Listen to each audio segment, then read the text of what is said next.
İstanbul'daki kitap yarmankasida Uyg'urcha kitaplarımı o'rin oldi, qadrli ko'ruvchilarimiz.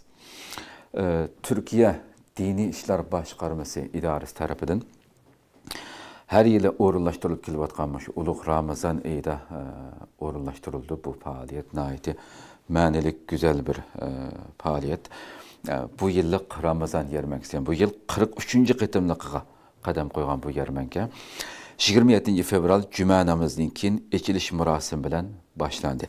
Kitap yarmankasi burunqidek İstanbul'daki meşhur mescitlerden biri bo'lgan Fatih Camisining hovlisiga o'rinlashtirildi. Yıllardan buyon nashriyatchilik sohasida aktiv xizmat qilib kelayotgan Avlod nashriyati bo'lsa, bu qitimqi yarmankaga yarmanka yani maxsus yer açıp bu yerda muhacirati nashr qilingan va qaytib esilgan ilgari vatanda nashr qilinib, hozir vatanda tap qilinmaydi bu kitaplarni. Bu yerda qaytib esilgan Uyg'urcha kitap jurnallari bilan yarmankaga qatnashdi bu qatimmi. Bu Avlod nashriyatining mazkur yarmankaga ikinci qatim qatnashishi hisoblanadi.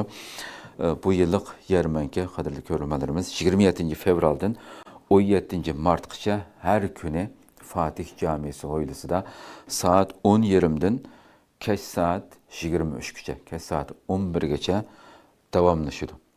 Bu yerdan ekranimizdan bugün albatta hammamizga ma'lum bo'lgandek Sharq Turkistonda Uyg'ur nashriyatchiligi, kitaplarimiz bularning hammasi cheklanayotgan, yo'q qilinayotgan mushundaq bir mezgilde albatta hatta muhaciratdagi bo'lib Turkiyadagi shu kitapxonlarimizmi arqadan bu yerda ko'p xaridaning bo'lmasligi sababli taqilib qolayotgan o'zini o'zi qamdayolmay mushundaq bir muhitda bundaq bir yarmankada bizningki shu har xil kitaplarimizni yer elib bundaq faoliyatlarning bo'lishi albatta intayin qimmatli.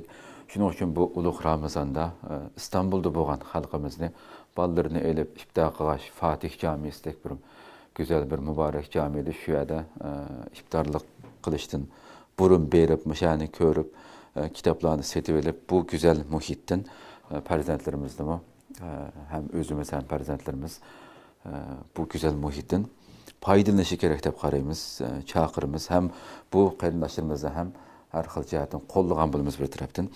Buni tavsiya qilamiz.